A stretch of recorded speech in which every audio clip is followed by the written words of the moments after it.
La Miranda.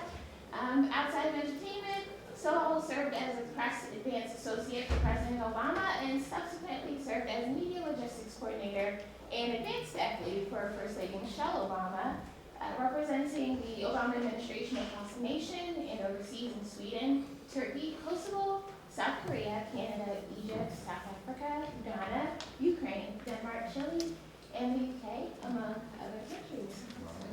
Yeah. Miles on. And we have Dr. Kimmika Williams-Witherspoon. She's an award-winning cultural anthropologist, playwright, poet, and educator. She's an associate professor of urban theater and community engagement in the theater department at the School of Theater, Film, and Media Arts and Center for Performing and Cinematic Arts, and president of the Faculty Senate at Temple University. Dr. Williams-Witherspoon is the author of Through Smiles and Tears, The History of African American Theater from Kimmika to the Americas, The Secret Messages in African American Theater, Hidden and Embedded in Public Discourse, and numerous papers and chapters in academic books.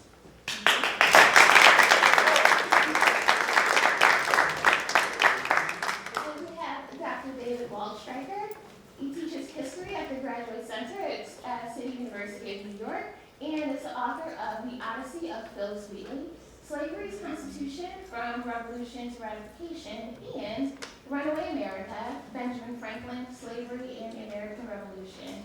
He has written for the New York Times Book Review, the Boston Review, and The Atlantic, among other publications. If you want a quick eye, he makes a cameo in the play. The grad student is reading his book. Struggling to get through it, but that's just dramatic license. I believe there are a few more copies of this book at the concession stand, so please avail yourselves.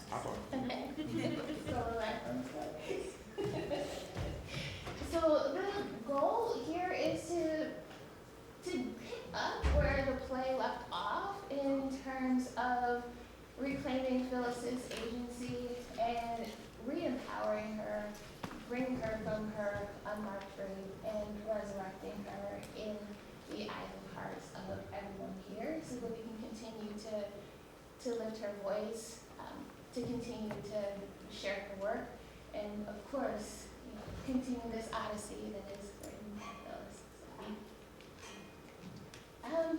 I guess my first question that I will pose this to all of you, which I know is like kind of annoying in terms of a panel discussion, but since everyone's areas of expertise are so varied, it would be interesting to hear all the different ways into researching Phyllis. So for all of you, how were you inspired to begin researching Phyllis in the first place? Like, how did she find her way into your body of work and your hearts? Me? Should I go? Yeah. Okay. She was on my mother's bookshelf in my mother's home. My mother was an English teacher for 28 years. I cannot write a text message with bad English without getting scolded. And when I was doing Hamilton, they would do interviews for some of the principals 4 or 5 cities ahead on the tour. So I did an interview in West Palm Beach, and you get kind of exhausted with the same, but how do you memorize those lines? How do you that kind of thing? And right, and then one interviewer at the end of the interview said, I'm just wondering if you could have dinner with anyone from that time period, who would it be?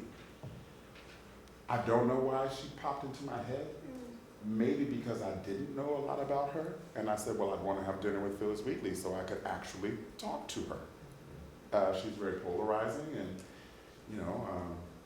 even within my mother's English teacher colleagues, do we teach her? Do we not? What do we say if we do? This is high school, not college, right? Right. Same in college, I guess, maybe not. And I told the interviewer I want to have dinner with Phyllis Wheatley. And then the artistic director of this theater was an old friend, and he saw that interview. We hadn't been in touch for a while. I think he was just trying to keep up with me about Hamilton stuff. He saw that and he called me and said, how much are you interested in her? Would you want to create a new classic piece at my theater where we do classics? And I believe as well, the classics can't be Shakespeare, Moliere, Tennessee Williams, wash, rinse, repeat. We have to make new classics because there are voices of women, of people of color, of LGBTQIA plus people, which you don't have to make it up as you see. There are incredibly epic classic stories sailing across the ocean, back across the ocean, and then back again. So it was suspect, but I said, yeah, yes. And so here we are. So that's how I got into Phillis. And then the work of doing it is what really got me in. Hi, so I'm from Philadelphia and poet, playwright, anthropologist. So as a young woman writing, Phillis Wheatley was the first Black woman that I found myself in growing up and raised in a Pentecostal family because so much of her work was steeped in Christianity and the Bible and this ambiguity between how could you love God and then do this thing to a group of people. I found myself in her work at 7, 8, and 9 years old. And so she was one of the very first major papers I remember I had to write was about Phillis Wheatley. She's always sat in my spirit in that regard, and I think we shared a lot in terms of the love of words. We both married really, really cute guys who could not work for white men, right? And so that there was always that connection that I felt to her character. And then because her life was cut short, but the words remain, there's something very important about Phillis Wheatley that I think everyone needs to know about, but very few people do. And so that's why she's always resonated with me and my work as I talk about both the importance of African American women writers, of poetry, and of the hidden transcript when we're writing in the face of oppression. We're going to talk about that more. Okay. I can talk to you. There are a lot of reasons why I ended up writing a book about Phillis Wheatley. Some of it has to do with the topics I'd written about before. I've been writing about the American Revolution and slavery for a long time, and Wheatley kept coming up. But the more immediate reason why I thought it was worth trying to do something as ambitious as I did really came out of the classroom at Temple, where I taught a course, an American Studies course called The Literature of Slavery. And after reading some of the very early anti-slavery literature, which and reading about folks like Benjamin Lay, who comes up in the play, we read some of Wheatley's poems, and as I expected and as I had experienced before, especially at Temple, students came into reading Wheatley with different expectations, and sometimes the most difficult expectations were the ones who actually had learned about it.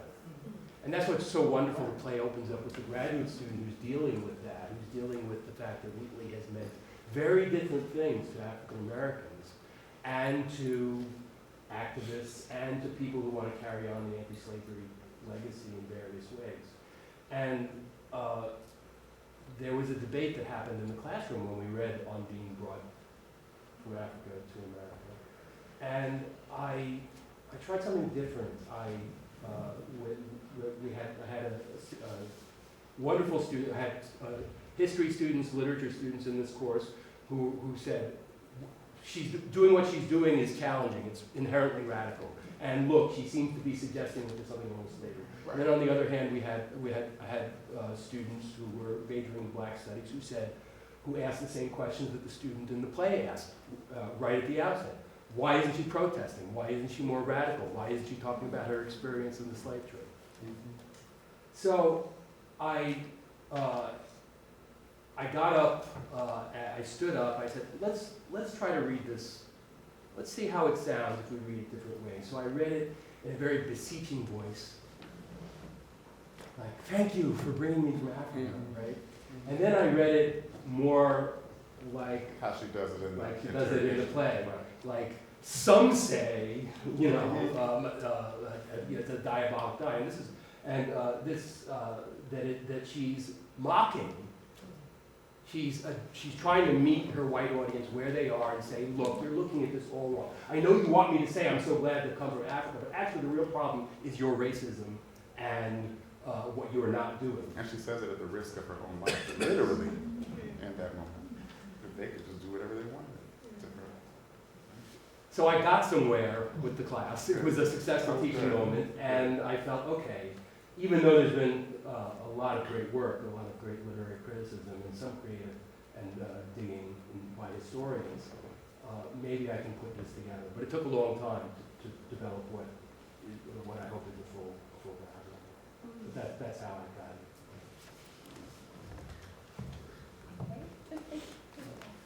Thank you all.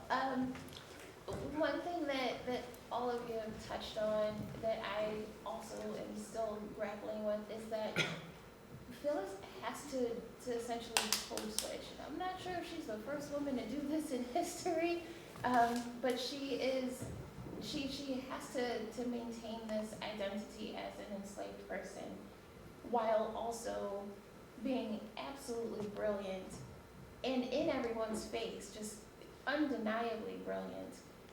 But she also has to take a step back and knock it down a bit because of her environment, and it's riding that blade. How has that come up in your work, in how you approached studying Phillis, researching her?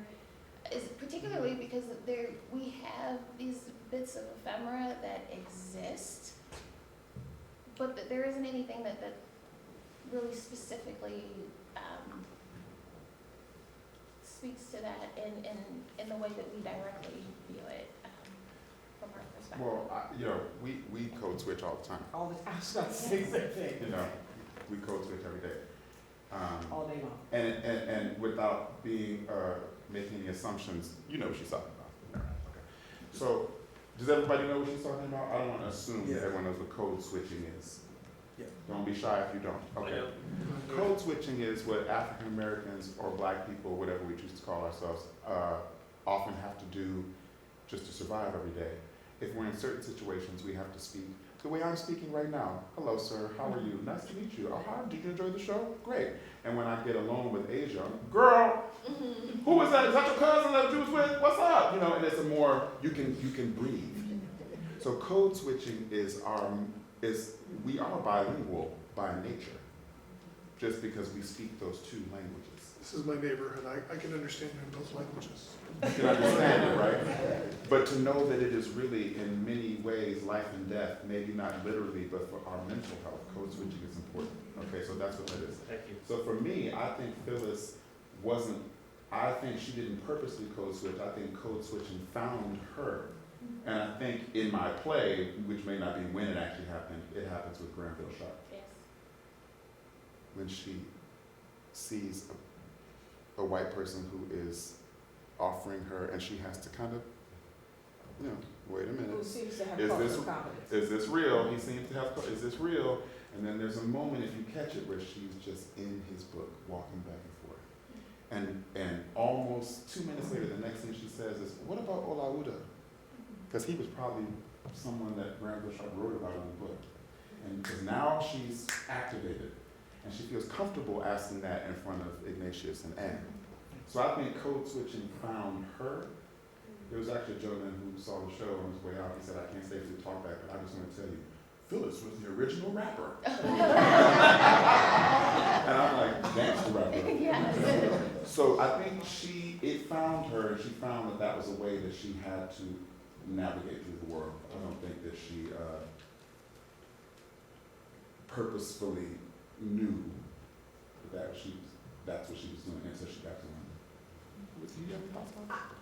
I would suggest that we all code switch. That I think In some way or another. in the African American community or in multilingual communities, you see a lot more of it. But when you get stopped by the police officer and you roll down the window, good afternoon, sir.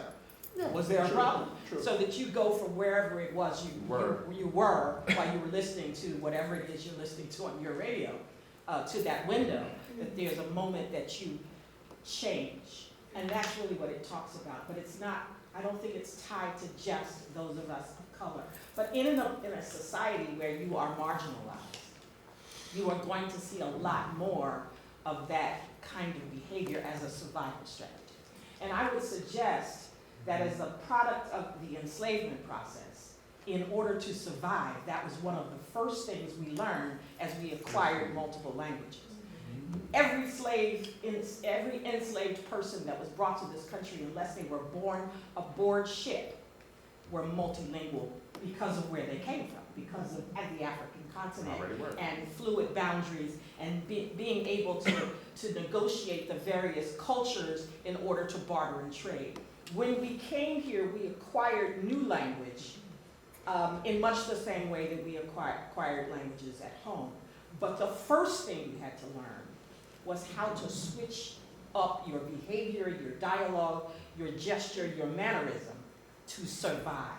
And that survival strategy is still required of many of us today. And that's what's so poignant about the play, is that so much of what Phillis had to do in 1784, 83, 72, 61, we still have to do in 2023. Right. And we still have to do it. I know. Oh my God. But do you have anything on that? I think I do, yeah.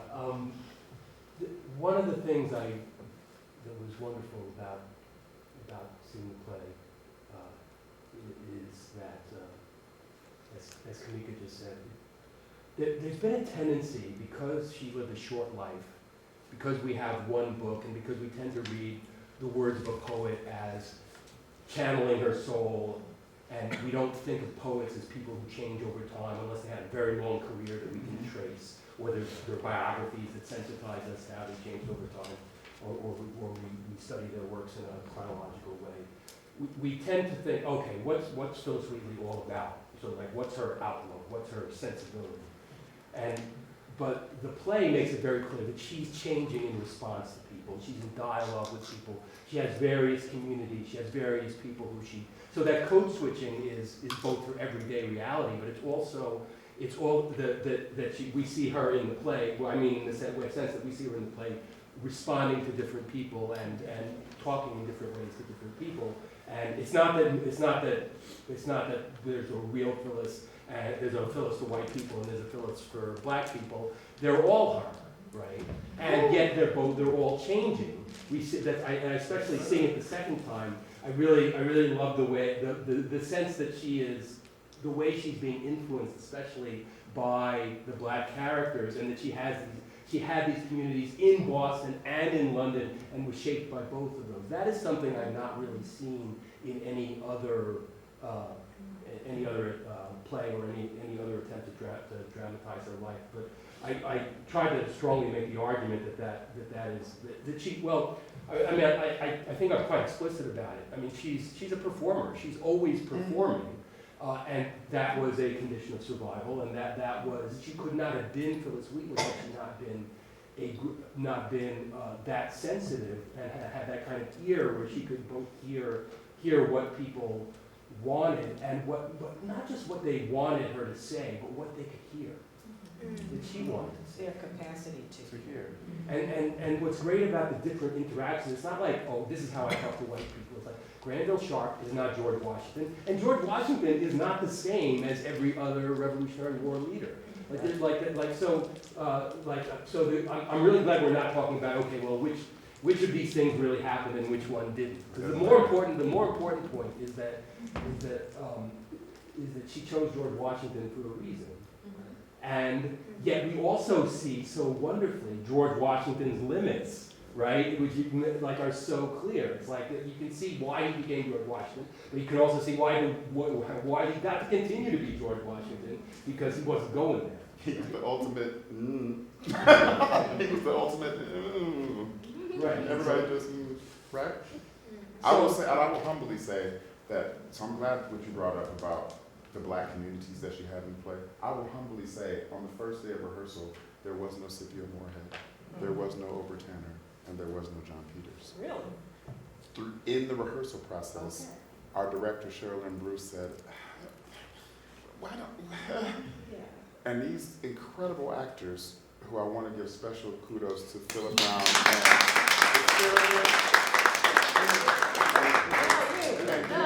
and they had to, halfway through the rehearsal process, that last John Peters scene, we had a week before opening, and I said, here, New characters. learn it. And the week before, I had added Scipio. You know, when he signed his contract, it was Ignatius Sancho. I'm gonna have fun with that. That's it. You know, when she was gonna do this, it was a grad student, but not really. There wasn't much there. And it was Ann Osborne.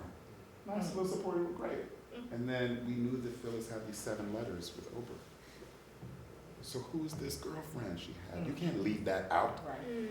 So, you know, in a world premiere, you do have, you know, my contract says I can write what I want and you gotta learn it for Oprah. My contract says, I don't know what your contract says, but you're gonna learn that. And you know, I'm of the Chicago theater community where if you gotta walk on stage with a book in your hand, we're gonna give this audience what they need.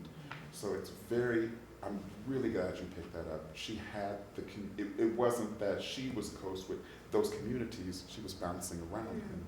Well, they were helping her develop. And they were helping her develop. Yes. And the linguistic skills, you know, I'll go, my mother said to me, I don't know why people think it's so amazing what she did. Black people are amazing. She was a 7-year-old girl from probably an incredible family in Senegal or Gambia, and she was already probably speaking several languages. And the boat that she was on, she had 75 other dialects that she heard for 16 weeks in darkness. So she was already picking up, you know. So her coming off that ship was like, what are you teaching me? What is that, Greek? I got it. Latin, I got it.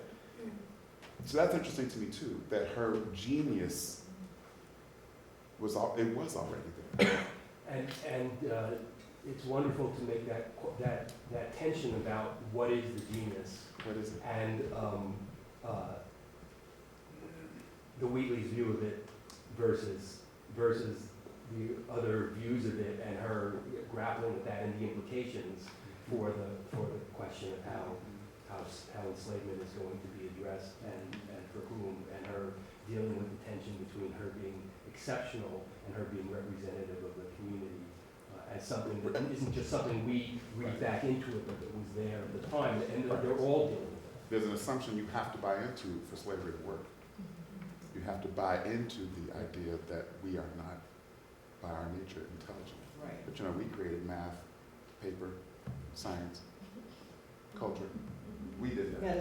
Medicine. We did it. And we have to stop being shy about saying, we did that. Okay?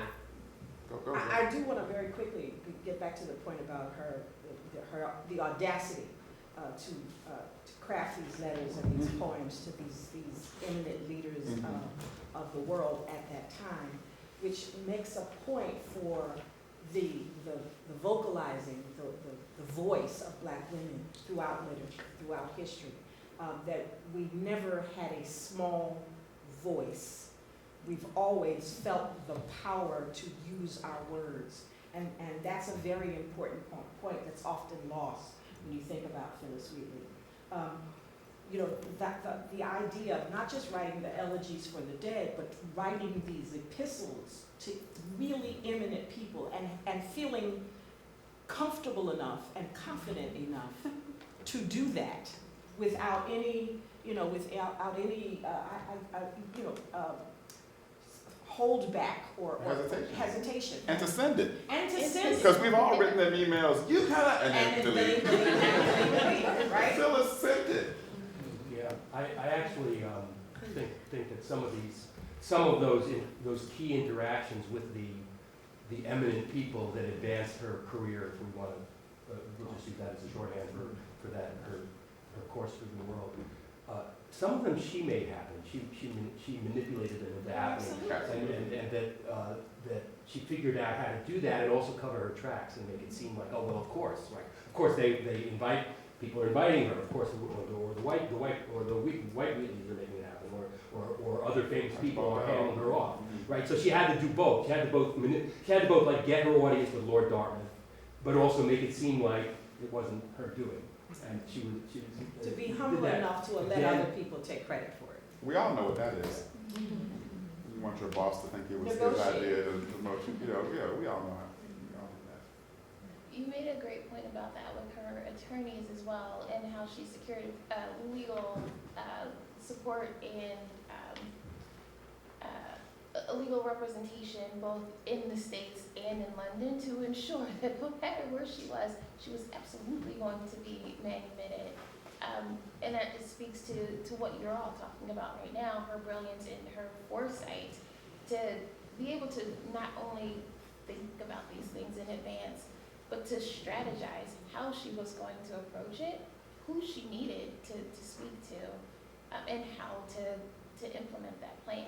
Because you can have all the ideas in the world, but implementation is how it gets done. And I do feel like I maybe didn't get deep enough into that. But you got 90 minutes. I know. You have to choose your battles, right? Yeah, but I do. That's good. That was my chapter on emancipation was that was actually my equivalent of my editor really pushed me on that. Said, like, how did she become free? Like, how did it really happen? And no, we haven't. The problem is in two of her letters she says different things about it. Yeah. There's one letter where she says, "My friends in London have helped me secure my emancipation."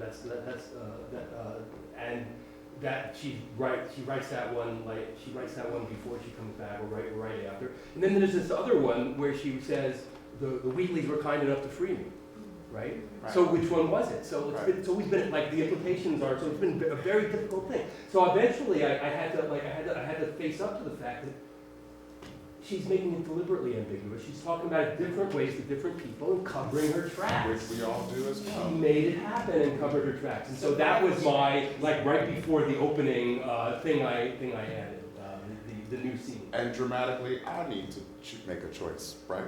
You know, we're in the theater, and I have to dramatically make a choice of which one works. You know, last night I did a talkback, and as I was writing the play, people were coming up to me saying, "Well, how do you know that's true?" And Cheryl and I did an interview, and the lady, "How do you know? How do you know?" And I said, "Are you this way with Lin-Manuel Miranda about the three Scholar sisters saying my father had no sons, so I'm the one who had the social platform, when really there were 2 or 3 brothers and 4 or 5 other sisters? History is happening in Manhattan when it all happened in Philadelphia, but a lot of these don't rhyme with Philadelphia. But I'm not checking Lynn.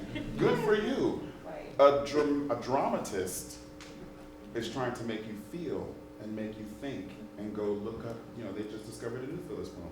My goal is to make you go to the American Revolutionary Museum, to go read his book, to look her up and what her writings. That's my job.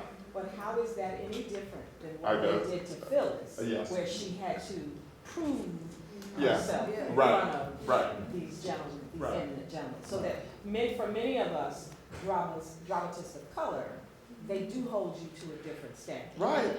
Y'all aren't checking these other people, but you will.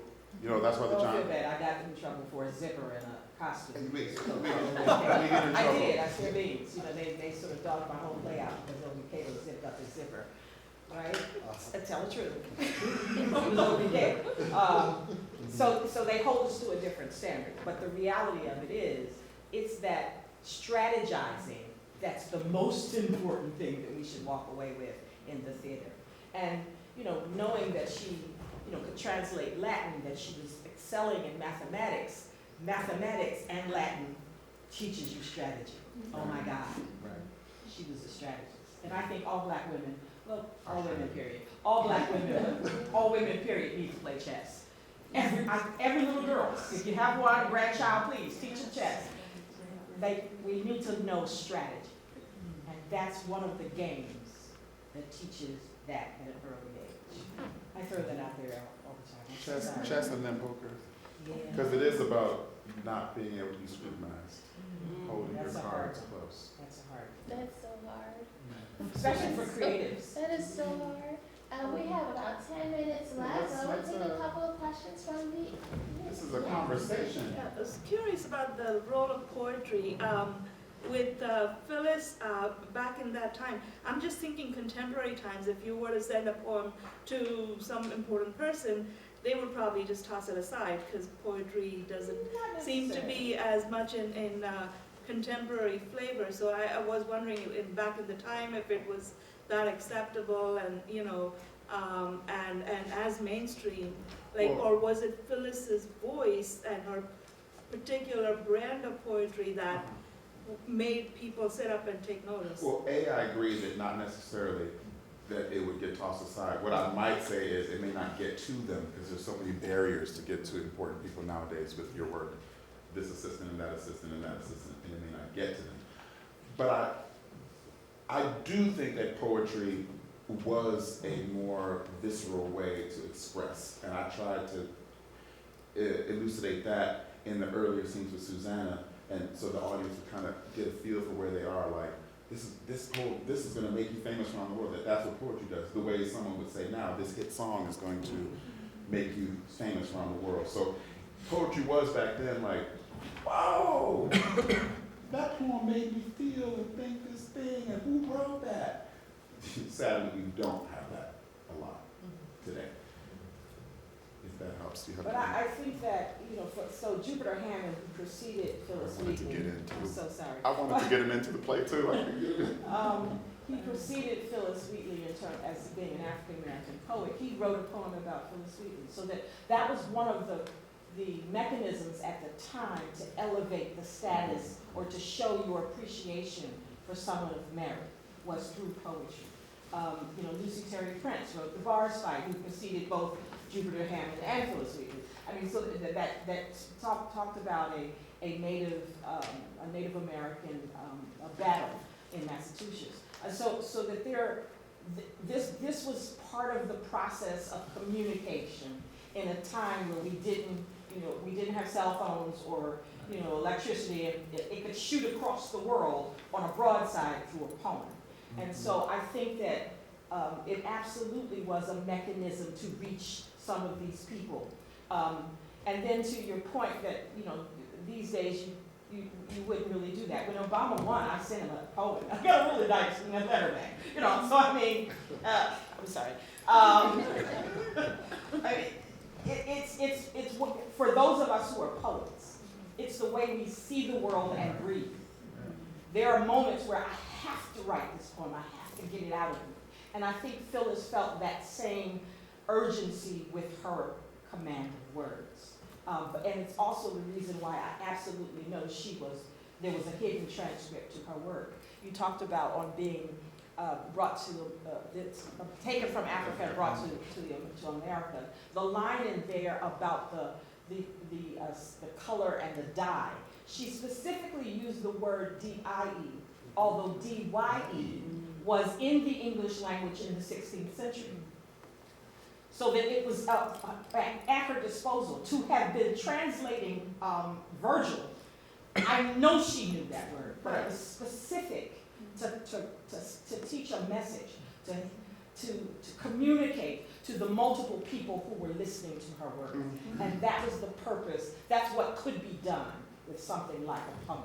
You know, we had the idea to, as an opera's, how they sometimes scroll it. We were trying to think about doing that so you would see that. We just couldn't pull it off. Same with Jupiter Hammond, because I feel it would have another role, and that would have been too much. It would have been unfair.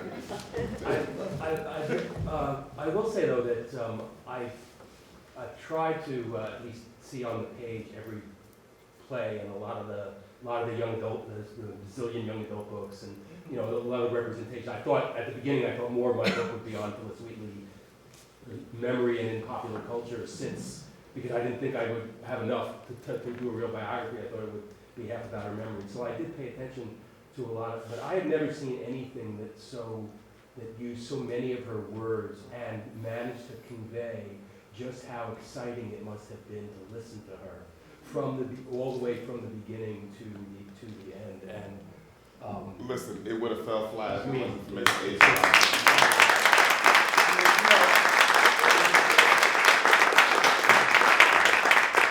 It really would have just fallen flat if it wasn't, the Odyssey, and those are oral stories. Right.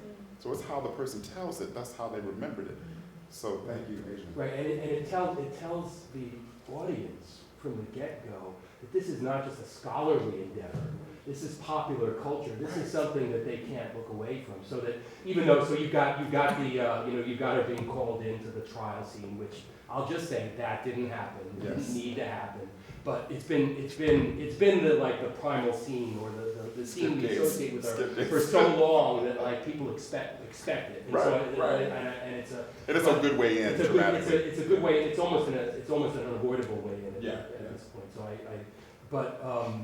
there's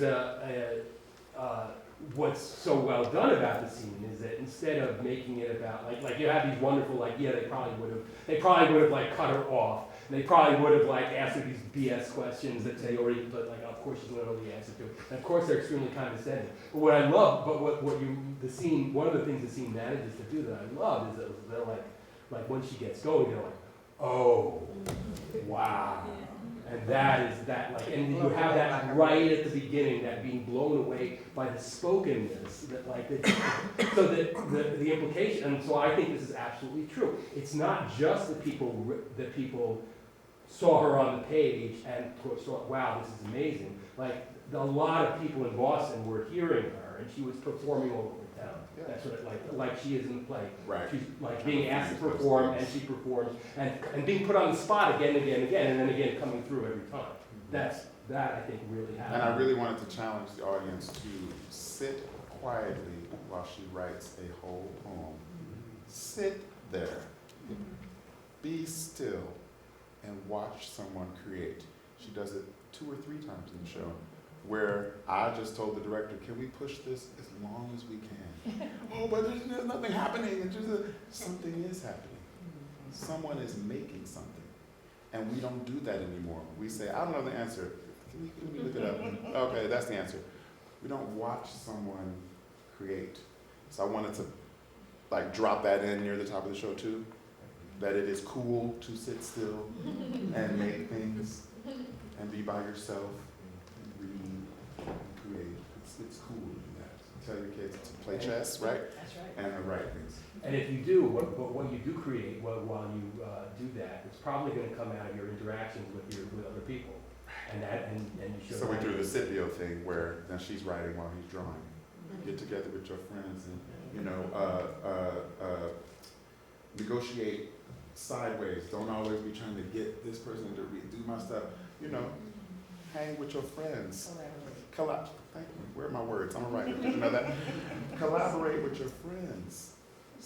Appreciate what they do best and show them what you do best. I love the way you got her like the men want to do all the talking, and that's just reality. But she manages to work her way around Ignatius and Scipio without denying that they are who they are, and Peter John too. Right. Yeah. Oh, and then you. Hi, my name is George. I'm a historian.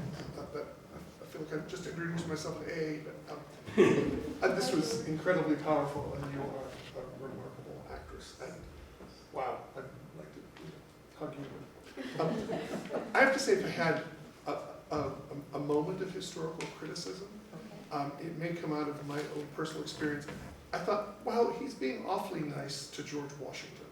Now, I have to say, in full confession, I was the postdoc at Mount Vernon for 6 months in 2019, and so you really get to know the folks across the field, and you also get to know lots and lots of people who come there to genuflect at his grave, and people who are still weeping over Martha's death, which I don't cry over Martha Washington very much.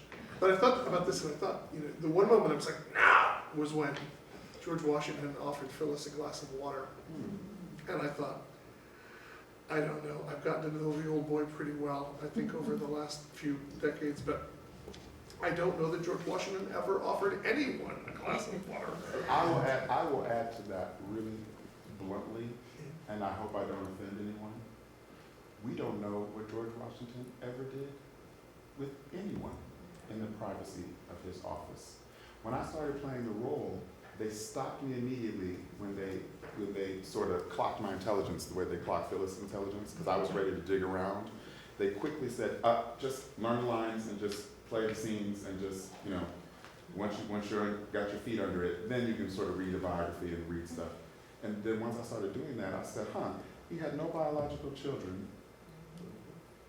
He just adopted his wife's kids that she had. He was such and such years old. Is it out of the realm of possibility that he was a gay man? In my mind, because I'm a gay man. I've I'm argued playing it the for role. decades, but Everyone you I- really want to piss off the Mount Vernon ladies. What I'm saying is, everyone I even hinted at it to was like, impossible. But how do you know? We don't know. One So of the all I things- can say is, as a dramatist, the nerve that she struck with him, he was thirsty in my scene. And he wanted some water for himself. And she thought he was saying, go get me some water, slave. That was great. Yeah. I argued that. And so, all I can say is, when two human people are alone in a room together, you don't know what's gonna happen. And she clocked that he was lone. She clocked something in him that people are afraid to say to him. I made the whole thing up. There's no proof that that meeting ever actually happened. Mount Vernon used to make a point of saying George Washington would take the one that I remember is a sign saying he would take his close personal friend Samuel Powell here into his study and lock the two of them in, and no one was allowed to disturb them. You're like, Well, yeah, of course. hot redhead, always well dressed. Like to be alone on his Yeah, horse in his yeah, back you field. know. Like, hey, listen, I know what that means to me. But and we're just human beings. So while I appreciate that rubbed you the wrong way, I actually like that you questioned it. Because good for you. You know what I'm saying? I don't even mean that in a bad way. I mean, good. And the other question I have is, I mostly work in public history now. Are there any physical spaces that commemorate Phillis? In London, the Cultural Archives, there is a room that's dedicated to Phillis Wheatley, a part of a room. Does she have a blue plaque in London or a state historic marker in Massachusetts? That part I don't know. Yeah. So there's at least one that I've been, Nick Bunker sent me a photo recently. I think it's one of the, and there's several in Boston, like the sites where she's, certainly Old South, and also there's some other markers. They have some of her work at the Rosenbach as well. And then the Bloxham collection also has some of her work in their archives. So two of those pieces. I think George was thinking of markers. And statues, there are some in parks. And there's a wonderful statue on on Commonwealth Avenue in the Back Bay where the other there are three statues of women. There's Abigail Adams and Wheatley and I forget who the others was. The Katie Stanton. So yeah. Well, I don't want to. We'll talk more about Washington, and you'll see. Well, after you read what I'll just say briefly that she writes a poem to him to try to accomplish something. He leaves it on his desk for a while until it's useful for him to respond when he really needs a famous poet to be writing him, and it's gonna help him look good at a time when Charles Lee is on his tail and his reputation and there's talk about releasing him. That they are helping. We almost had President Charles Lee. Yes, so they are. Yikes. They're really they are serving each other's needs at that moment when and we don't even know if she actually was there, though he invited her in the letter. But I do think that there's something quite right about his appreciation, and this gets back to the uses of poetry. His appreciation of what a poet could do for him and his reputation, and Phillis's understanding of just how important in the 18th century it was for poets to be writing about great men and explaining to everybody why they were so great. And that she's doing it for people like that. She's doing it for some of those. She did it for some of those ministers who signed the attestation and who weren't really there in that room, but otherwise supported her career at other moments. So this praising and negotiating is what she's doing all the time. And so, using the Washington scene is as good as any other to be kind of the height of that moment. And is that a moment where she might have actually challenged him on slavery? It's not impossible. It's not impossible. I mean, we could say that didn't happen, but there's very little we know for sure that actually happened. And it's a lot more fun We to don't, watch. but what we can count on, again, is her sheer audacity to use her words. And so that's why that scene is so impactful for me. I thought it was, while I was a park ranger at Independence 100 years ago, sorry. So there's, in Second Bank, there's this wonderful painting of George Washington with his stable man that he never went anywhere without. This is James Lee? I think it's William, yeah. William. Yeah, right. This has been 100 years, but he never went anywhere without this cat. And so I think, in my mind, I think that there was an understanding, even though George Washington was a slave owner, I think that there was an understanding of the humanity of people of color, but that caught between his place of residence, living where he lived and doing the things that he did amongst the people that he associated with, he still had to walk a fine line. So that scene shows, again, the strategy at play when two pawns face each other, if that makes any sense. What I appreciated, while I don't know if George would have poured her water, I'm not sure, I don't know. But what I appreciated, that she wouldn't drink until he did. Yeah. I thought it was about his changing the subject. That was how I read that scene. Oh, absolutely. Absolutely, but just the physical act of, Yeah. yeah. I don't know if he would gone that far. And we did it purposefully. Oh, Did this be the last one? Yes. Oh, God, okay. okay, yes, and this can be quick if you, because I want to read all of your books now. And so if you talk about this in any of them, just say, yeah, it's on page 219 or something. But because like when artists choose like their models or who they emulate, like there's something in that. I was curious about how she looked to Pope as a model, because he was kind of an outsider. He was like super short and kind of deformed, or maybe hunchbacked or something. I think he was Catholic. He was an outsider within English culture. Yet he wrote these incredible verses, and I just wondered, you think maybe she saw something in his outsider status that was something to emulate, kind of as a hidden text or context for using him as a model. It's like he's an outsider. Oh, absolutely. Absolutely. Yeah, you think, okay. Absolutely. I mean, because remember now, being raised in the Wheatley home, although special, still enslaved, she's got this insider-outsider status that she's kind of had to deal with from 7 years old on. And then the gaze of individuals watching the Wheatleys as they figure out ways to culturally appropriate this young woman's gifts. So that you recognize someone else's connection or community when you see them.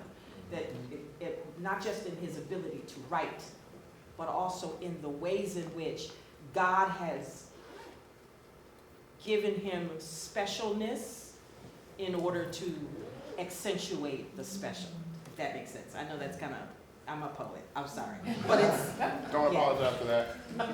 But it's like how Phillis, there were other enslaved people working in the house, but she had her own room with its own fireplace. So how, is she outcast, from the other enslaved people? Okay. Do you want to take one more? Okay, one more. So when is this going to New York? Those conversations.